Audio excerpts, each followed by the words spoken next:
Welcome back, everybody, to episode number 11 of the Untangling Election 2021 podcast, your semi-weekly podcast keeping track of the 2021 Canadian federal election campaign.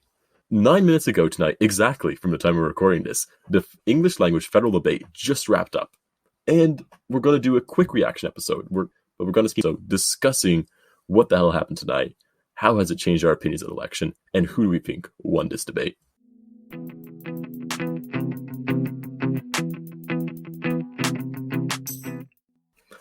Let's start, as we always do, by introducing ourselves. So I'm joined today by Kevin and Sav, who you might remember both did the debate preview episode with me. So this should be a pretty enticing combination. Kevin, do you want to start by saying who you are again? Hi guys, my name is Kevin, and I am a recently graduated accounting student from the University of Waterloo. I was an ex-member of the University of Waterloo Young Liberals. I've always been interested in politics. I've followed politics my whole life, and I'm kind of like a swing voter this election. So watching this debate did give me some insights into and made me kind of finalize my decision more. And I'm excited to talk about it with you guys. Yeah, and when he says ex-member of Young Liberals, that was due to his expulsion for accounting fraud. Anyways. hey, that is completely untrue. I would never Moving on. That. Moving on, Sav, tell us about yourself and why you got expelled from the Political Science Students Association. Listen, I have won 3 elections, thank you very much. So my VP of design position has been good. No, sorry. So my name is Sav. I am a 4th-year political science student at the University of Waterloo, studying or specializing in Canadian politics and minoring in gender and social justice. Unlike Kevin, I was not so much of a swing vote just based off of my riding, but I definitely did think that the beginning half of the debates were much more interesting than the latter half. Yeah, and I guess rounding it out, I am Simon. I'm a 24-year-old recent graduate. I've graduated from the University of Waterloo with a degree in political science, and I've also had my degree in international relations now. I've always been really interested in politics, despite not being able to vote in the Canadian election. I was quite excited to see this debate because debates are always some of the more invigorating moments of each election, and I really wanted to ask you guys, just to start it right off, did this debate live up to the hype? Because we all predicted that this debate would be the focal point, the turning point in this campaign. I'll just kind of put out there too, I forgot to mention that I am currently volunteering with Anime Paul's campaign in Toronto Centre, so I do have a little bit of a bias towards the Green Party, but should have included that earlier. Did it live up to the focal point? I think yes and no. I think that people, or at least for myself, I was very intrigued at the beginning half of the debate, but it just seemed like it was the moderation of the debate. It was the awkwardness with when open debates were and when they weren't, and there was a lot of passive aggressiveness I found from every kind of moderator that came in, except for maybe the end. But it just, I don't know if that's part of the reason where it stunted me a little bit, but I definitely think that it's a debate and it's always fun to watch, but it could have been a little bit better organized and structured. Yeah, I felt like it was a bit too overly structured in some senses. It lost some of the coziness that you sometimes get in those intimate little political fencings where it was. But anyways, Kevin, I think you're going to disagree with Sav, right? I thought, right? Well, in the pre-debate episode, I thought that this debate would be like pretty fiery, and that I thought that people would actually really go at each other. They did go at each other a lot, actually, but the problem was they all went at each other so much that they didn't really stand out. Like everyone just kind of canceled each other out. I felt like with their ceaseless attacks on each other, and in the end, I feel like nobody really gained that much from this debate. And also, I would really agree with Sav, actually, that I think the moderation for this debate was ridiculously poor. I felt that the moderator overly interrupted people instead of letting the debate flow. And even during the open debates, like she would be interrupting people, and I feel like that kind of really defeats the purpose of the open debates, in my opinion. So we didn't really get as much of an in-depth look into the policies of the leaders as much as we could have, which is really sad because for some reason, this is the only English debate. And I mean, most of Canada speaks English, and it's for a lot of people, it's probably the only chance they'll even get to see their leaders in action. And to have the moderation be so poor at this debate really does a disservice to Canadian voters, I feel like. Yeah, and I mean, we were keeping one eye on Twitter a little bit of the way through, and a lot of the other political commentators were just commenting, this does not seem like a very fun debate to watch. A lot of people seem to be kind of losing interest, especially when the second half started to roll around. I think too, like something that I saw on Twitter throughout was people commenting that the moderators were more fighting with the debating with the leaders, and the leaders were actually debating with themselves. It was not fun to necessarily watch. True. Well, I guess talking about the candidates, and I know the moderators played somewhat of a role in the debate today, but the candidates should be the focal point. And to kind of structure this episode really quickly, because I know this is going to be a shorter episode, but what I want to do is I want to go through each candidate, and I want to spend a few minutes with both of us saying a few words and say how we rate their performance. Should we give them like a little scale, maybe? Let's say a 1 to 5 scale, with 5 being, thrilling, enticing, really winning the election off this performance, and 1 being completely forgettable and dry. How should we start? Should we go into order that they were ordered on the stage? I don't even remember. I think O'Toole was first. If you want to do that, do it like that. It was O'Toole, Singh, Trudeau, Paul, and then Blanchet. Yep. Or the other way around. Well, let's go the other way around. Yeah. Let's start with Blanchet, because he was the fun one. I thought he was the one that kept me awake during the debate. I know I've expressed some kind of Blanchet bias throughout these podcasting sessions. Simon is a Quebec nationalist. Yep. He is a massive Bloc Québécois fan. I just sometimes like to see a little bit of fire, a few. He likes the aggression. But yeah. Anyways, I'm going to start with you, Kevin. What did you think of Blanchet? How do you think he performed? I mean, he was definitely entertaining. I'll give him that. I agree with you, Simon. He was the only thing keeping me awake.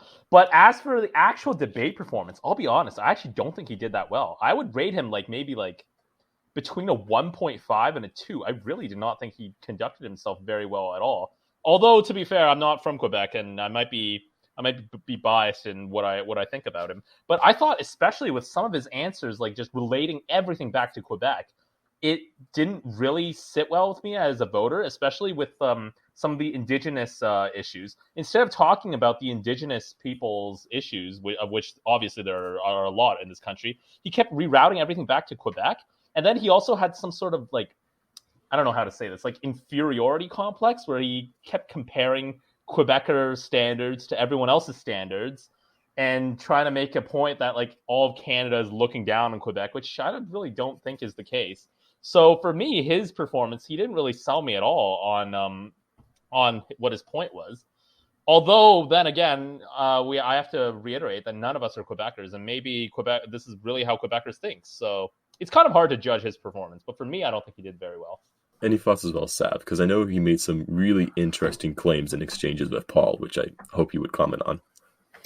Yeah. I would. I echo the same sentiments that Kevin did about Blanchet. I would give him a 1. Again, I think that he's always just a form of entertainment during the English debates, as that's not his primary. The French debates are more important to Blanchet than the English debates, and that's end of the story. But yeah, his exchange with Enemy Paul was very interesting. He was talking about systemic racism, and then, to quote, he says, "Systemic racism has become a political tool against Quebec." I thought that was a highly inappropriate statement to make. And the fact that when Enemy Paul responded to this, he quickly tried to interrupt her, talk over her, and then proceeded to, gaslight almost in a way the sentiments in which Enemy Paul was responding with. I think Enemy Paul, and I don't want to make this part of the segment too much about Enemy Paul, but she did fight back a little bit and really shut down his remarks, and before his rhetoric kind of got out of hand, I think. So that was probably not a great light for him to be shone in that way. But yeah, the man, the myth, the legend, I was not impressed overall. And again, to Kevin's point, I thought it was very disgusting the way in which he compared a lot of the struggles for Indigenous people and used it as a political tool to further his agenda about Quebec. Yeah, I as much as I do like his panache and style, I will agree policy wise, content wise, substance wise, this debate was not his strongest point. And I think many of the notable highlights that will be taken away from this all paint him in a poor light, very much the Quebec of yesteryear, which I would hope we would want to move beyond as a state. So I would rest with you guys at the 1 to 2 area, maybe bumping up a little just of my inherent bias for Quebec separatism. But regardless, let's move on a little bit further to the left and talk about Paul, enemy Paul. Sav, as your let your biases run through. How happy were you with enemy Paul this time around? I was actually quite pleasantly surprised. I thought she performed way better than she did in the French debate. I think she seemed more comfortable and a little bit more confident, and we saw much more of Paul. I think she's actually very well spoken and she's clearly very competent. I don't think that there's many negative things to say about Paul coming out of this, other than the fact that she could have talked about policy a little bit more. And I understand this perspective of wanting this togetherness, this cohesive, let's all work together. But I wish she replaced some of that again with more of the policy side of things, especially as it pertains to the climate. But I think she did a great job at affirming universal livable income and also keeping the NDP on their toes. I think it was great that we finally saw that something she didn't do in the French debates was call out the NDP government for actually approving pipelines through Indigenous territories, as they claim that they are this almost messiah in a way of climate policy and Indigenous relations. So I think that was really refreshing to see. And again, going back to my point before about the Blanchet situation, I think she handled that incredibly well. And I think her comebacks, if you will, to that are sound bites that are going to be used on her Twitter and Instagram for the next, week or so that we have left of this election campaign. I will say, funnily enough, I thought that the environment section was by far her weakest segment. Yeah, I would agree with you there. And I think it was just, she needed to just talk more about policy, and she didn't. She just talked about how we need to come together to create more action around climate change without actually telling us how she was going to go about doing that. Yeah. Any thoughts then also, Kevin? What would you rate her? And I'll come back for your rating after Kevin's given it, Sav. I'm not as high on Anime Paul's performance as you guys, I think I would give her, we're using a 5 scale, right? I would give her like maybe 2 or 2.5 out of 5. I had very low expectations of her going into this debate. I honestly thought she would just be a dumpster fire. And she kind of impressed me in that she wasn't a dumpster fire, but she wasn't that seductive to voters either. I don't know if that's the right word to use there, but I'll use it anyways. She didn't really sell her party that well, I feel like, in my opinion. Although to me, I'm a very policy oriented guy. All I really care about is policy. I didn't really care too much about like all the little quips that she made, and maybe that would probably paint her in a bit more favorable light. But when it comes to actual policy, she didn't really propose that much. I agree with Sav in that she said that she kept saying, oh, we should all come together. And, I mean, that's nice. And obviously we should. But that's so general. And this is an election campaign. As a voter, I want to hear what your party will do for me. And she didn't really do that, in my opinion. So she did make a few interesting gestures on universal basic income, which is a policy I support. So I guess there's that. And she wasn't terrible. It wasn't like she embarrassed herself. But for a party in her position where her party's already sinking in the polls and there's already questions over her leadership, I don't think she had the performance she needed in this debate. Fair enough. Yeah, I will say I think the universal basic income section she had was, I think, her strongest by far. And I think that was a segment which the NDP should have excelled at, actually, but she managed to steal some of their thunder. So yeah, Sav, coming back to you, what would you rank her really quickly?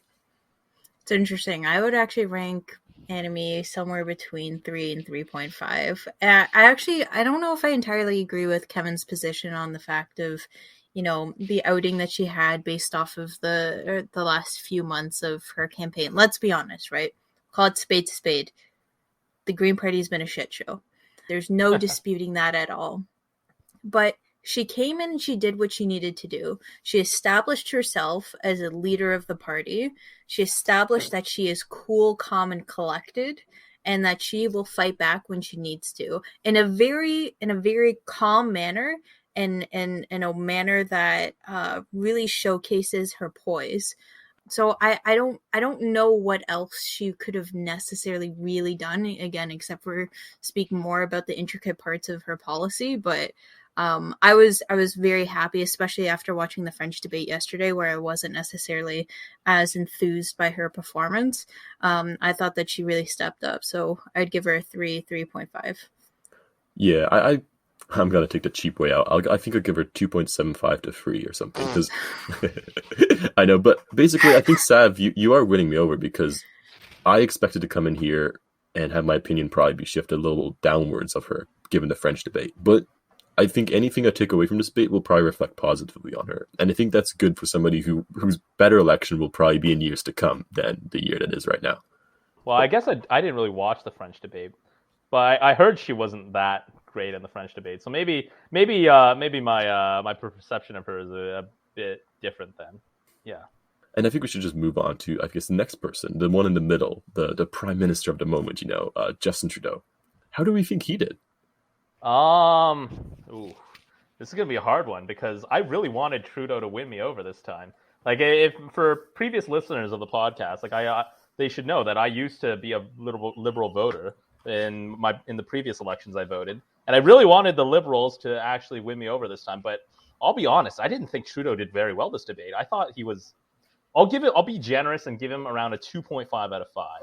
I don't think he was completely terrible, but to me, he seemed a bit jumpy. Like, he seemed a bit panicked. He didn't seem like his usual confident self that he did in 2015 and 19. This debate, he seemed like, well, he was getting attacked a lot, if I'm being, to be fair to him.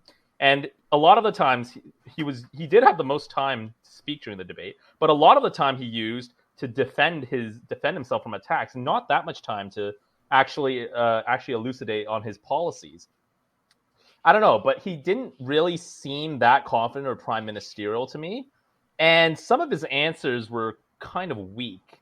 Like I'm thinking, especially on the COVID stuff, which I originally thought was his strength. I didn't think he did very well in that section of the debate, and he kind of just let O'Toole set the agenda on him. It's kind of disappointing, because I thought he would come into this debate the aggressor, but instead he wound up being the punching bag. I will say in his defense, I did think he did weather a lot of those punches very well. He just didn't inspire beyond that. Like, he took them, but he didn't put anything back in the debate. Kind of how I felt about it. So, and I will also say, I like your point about saying that he didn't seem very prime ministerial. If you told me to point to who's the prime minister in a room, I would not have pointed to Justin Trudeau right away. And I think that is a big weakness that was kind of displayed in this debate. Mm-hmm. So I would also, I personally consider Trudeau the winner of the French debate, so I am disappointed, I guess. I'll give him around a 2.5, because I think I'm a bit more of a generous marker than you are, Kevin. But yeah, go ahead, Seb. What are your thoughts? Yeah, I mean, I don't know. I think that this debate overall was very lackluster, to say the least. I think it was tough. I think that, like what we mentioned before, is that Trudeau was bearing a lot of punches. There was not a lot of attacking going around to O'Toole, which I was very surprised at. But I think that I agree with you. I think that he did seem a little panicky at times. I think he did. I don't know. Maybe I'm a little bit more forgiving. I think he did all right. I think there are responses of his that could have been better, but I 100% agree with Kevin's point that he let O'Toole set the agenda. There's no real sense, and I don't know if this is in part due to the moderation, but O'Toole would say something and then he would say, no, this is not true at all, blah, blah. Yeah, instead of being prime ministerial in that sense, and really expanding and being collected with his thoughts. But yeah, I would probably give Trudeau I'll pull a Simon here. I'll give him a 0.75 or 2.75. Ah, okay, fair enough. Higher than me, but still not a, I guess, middle score, I guess. Going to, I guess, the middle candidate in this election, if I can call him that, Jagmeet Singh, because he seems a bit like in the middle, you know. He seems like he'd really like that song by J. Cole, like The Middle Child. I feel like I could really relate to it. Anyways, it's too late for this. But Sav, I want to start with you because we did the NDP episode a while back, which actually is still the most played episode we've done. So, You're welcome. on our infinite wisdom on this subject, how did he perform? Honestly, I was kind of disappointed by Jugmeat. I found Jugmeat to be incredibly lackluster. I thought that he was very repetitive. I didn't think that he was doing enough attacking to both Trudeau and Aaron O'Toole. And I just think that he just mostly sounded like a broken record to me. And then when he was given the opportunity to speak, I felt like he didn't talk about his own policy enough. I think it was just like, well, you can't say this with this, without actually saying anything. Like he was saying stuff without actually saying anything about his platform and policy. So I would give Jugmeat a 2. I think he had his moments. I'm not saying that it was all bad. I think that he had his witty one-liners, telling Trudeau off, doing all that kind of good stuff. But overall, I found him to be extremely mediocre and not very memorable. I think he especially lost the environment debate. I think where Trudeau Yeah. brought up that epic burn or whatever of Oh yeah, his how climate policy being rated an A, whereas Yeah. Singh got an F. And that really stuck, and Singh's inability to really respond to that, I think, did really affect my perception of him. Any thoughts as well, Kevin, on that? I'm going to be a bit harsher than Sav here. I thought Singh was actually very poor this debate. I would say I would give him between a 1 or a 1.5 because, I mean, like, I'm not too predisposed to the NDP, but I was willing to give them a shout. But it seemed to me that Singh had by far the least detail on all of his policies out of the three major parties.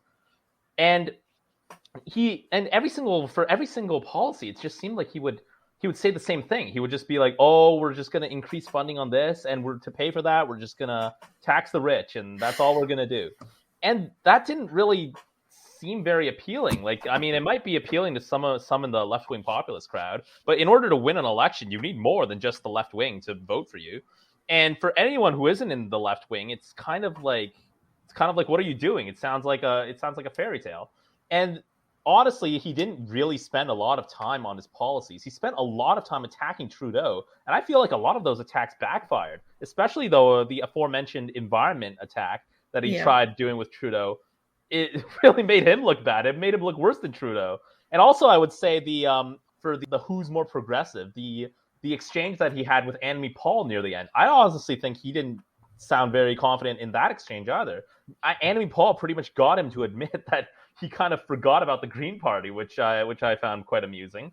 So in order for someone to be the kingmaker this election, which I think is the NDP's most realistic goal this election, I feel like he maybe should have attacked O'Toole a bit more because he directed all his fire on Trudeau, and this allowed O'Toole to kind of be more in the clear. And I'm not sure if that's something that the NDP wants. I don't know. To me, he seemed kind of all over the place this debate. I think he was probably tied with Blanchet for the worst performer for me. I kind of, just to piggyback off of what Kevin was saying there towards the end, I agree. I think that the most of his time again was used to attack Trudeau, and it did backfire, which makes me wonder why he didn't attack O'Toole more, right? If you're trying to discuss climate policy, why not attack the guy who's one, leading in many of the polls, or has been at least recently, and two, his party doesn't even believe in climate change. Why are you attacking Trudeau? I get it that you're trying to take Liberal seats, but you're trying to boast yourself to look better at the end of the day. And attacking the Liberals really didn't do anything for him. And if, like Kevin was saying, if anything, it did the opposite. Yeah, no, I agree. I think it was very interesting, his tactics here, because during the French debate, he pretty much had the same kind of playbook where he would nip at Trudeau's heels at every opportunity. And Trudeau seemed to survive that pretty well. So I'm surprised that they didn't turn that around or change his tactics a bit going into the English language debate. I would probably give him. I would probably agree. Give him a 1.5. I expected a lot more from Singh, and I thought he'd be a lot more of a vivid, youthful persona on that stage than he actually was.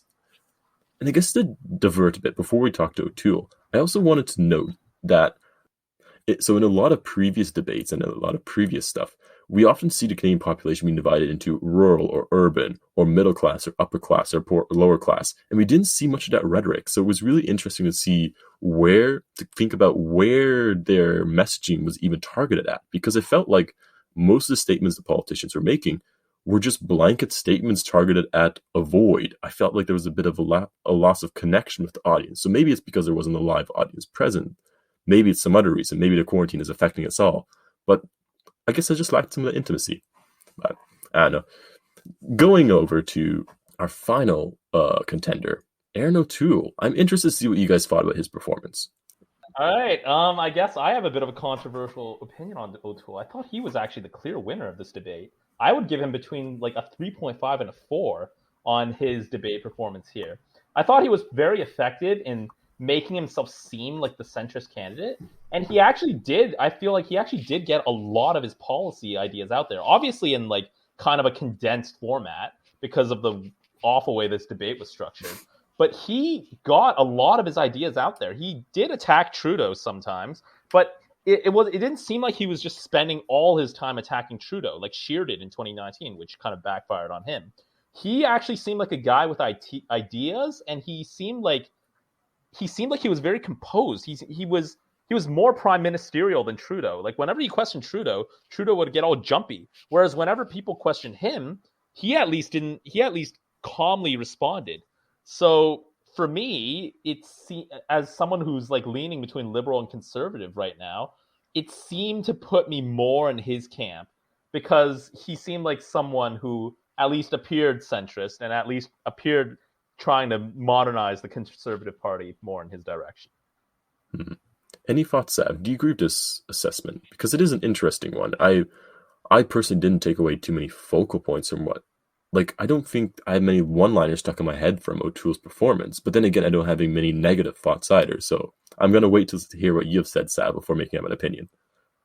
No, I think I actually agree with you, Simon, there. Obviously, I won't be voting conservative, and that's a done deal, so I definitely putting that out there. But I will say that I would give O'Toole a 3 to 3.5. I think that O'Toole did what he needed to do. He came across, like as Kevin was saying, as a prime ministerial as he could. He established what his policies were, though I don't agree with them. Or not, I don't want to say all of them, but most of them. And he remained calm, through what was a very chaotic debate, to say the least, be it from the moderators, be it from Trudeau's panicness when responding to O'Toole or Jagmeet. I think that I agree with the fact in which you said, Simon, there, that he said what he needed to say. He expanded on some of his policies, but again, I don't think that his performance was memorable.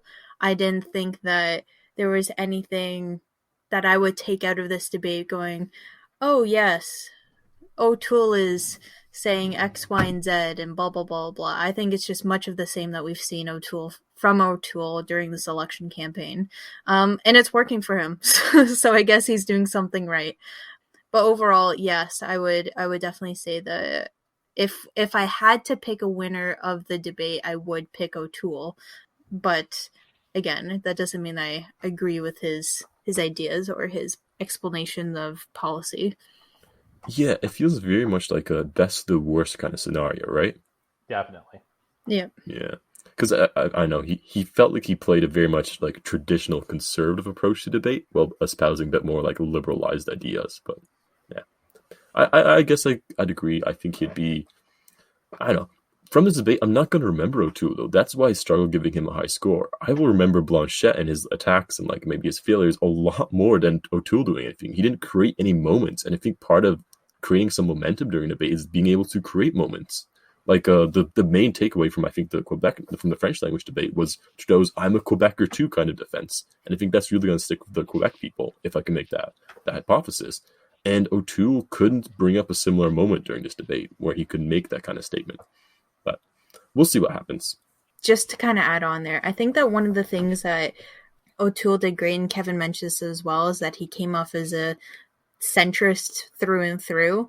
But I think the biggest thing that O'Toole really couldn't answer for is his party. This came up in the climate debate a lot, that, you know, his party has voted time and time again to not include climate change, or not wanting to include climate change and acknowledge climate change into the party platform. And the majority of the Conservative caucus also have time and time again voted against climate reform. So I just found that I wish that he captivated audiences and said, this is how I'm going to control my party, and this is what we are moving forward.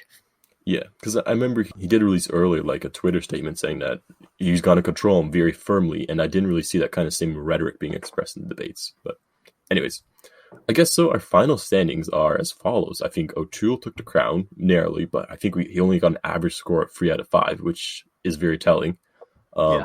Next off, I believe it was Enemy Paul, which I think she averaged around 2.75 to give myself credit. And then I believe Trudeau rounded up next with around a 2-ish kind of score for us. And then Singh and Blanchet are narrowly competing for the bottom, but I think Singh would just narrowly avoid a drop and stay up a little. How do we think these performances are going to affect the polls or the campaign in general? Kevin, do you want to start us off with this?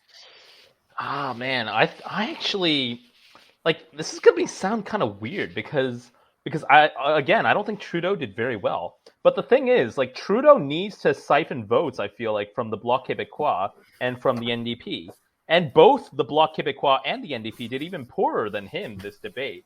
So for me, like, even though Trudeau didn't do that well, he wasn't a complete disaster.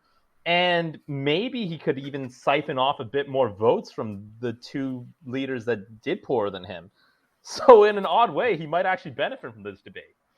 Although I feel like, though, this debate won't change too much. I feel like the way this debate was structured made it very hard for people who aren't into politics to listen. And I fear that a lot of people kind of tuned out in the second half of the debate, which is really unfortunate because I feel like the second half of the debate had a lot of the more substantive issues that affect a lot more people than the first half.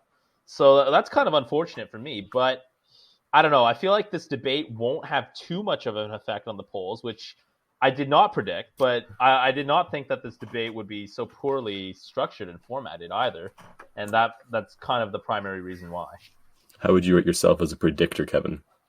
Not very good. Not very good. Yeah. What about you, Sav? Do you think there's going to be any jumping around the polls, or are you going to hesitate to make any predictions given our previous predictions? I don't know. I think in terms of, again, going back to my biases here, I think in terms of Enemy Paul, I'd be very curious to see if we see a spike in Toronto Centre, specifically with Paul's performance, because I thought that she actually did quite a good job. Mind you, she also did not get a direct question about Israel-Palestine like she did in the French debate and responded with, we don't have a position on foreign policy. So I'd be interested in that respect. But to Kevin's point as well, I think Trudeau in the French debate and in this debate has established himself as a electable candidate for Quebec.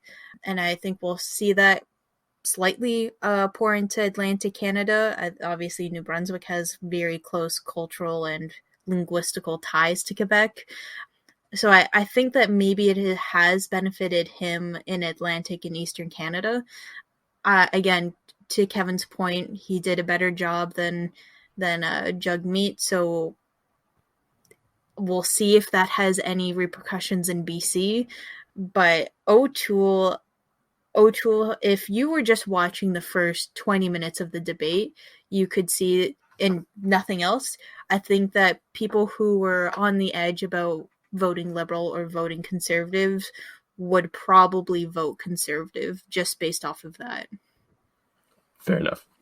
And surprisingly, we've already been going for almost 40 minutes, despite us saying we wanted to keep it short. So I'm going to wrap it up a little here now. and finish with a personal question, which is a bit unrelated to all this debate stuff, because, we've had enough debates. We're all pretty tired tonight, so especially me when I'm editing this at 2 a.m. So regardless, let's look at these 5 potential leaders we have out there, right? So for our personal question today, we're going to look at them and say, they're going to switch career paths. They're going to take up sports management. And we were talking about our favorite sports teams a while back. We have to choose one of those leaders to coach our favorite sports team. Oh my god. That's easy. Do you want to start then, Sav? Because you say it's easy. Obviously, I'm going with the Habs, and we're having the Habs #1 fan himself, Justin Trudeau. He's going to be behind that bench. Quebec is going to love it, because if you ever put a coach or a GM in Montreal that doesn't speak French, they lose their shit. So Trudeau's got it down pat with his bilingualness, if you will, and he loves the Habs. So I can just see him behind the bench there. Given is he actually a Habs fan? I didn't know that. Oh yeah, definitely. Really? Yeah.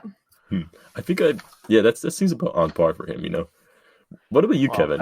Because us two, we lean more towards the civilized, distinguished soccer leaning crowd. Yes. Oh, you soccer. elitist. Well, I'm a Man U. I'm a fan of Manchester United.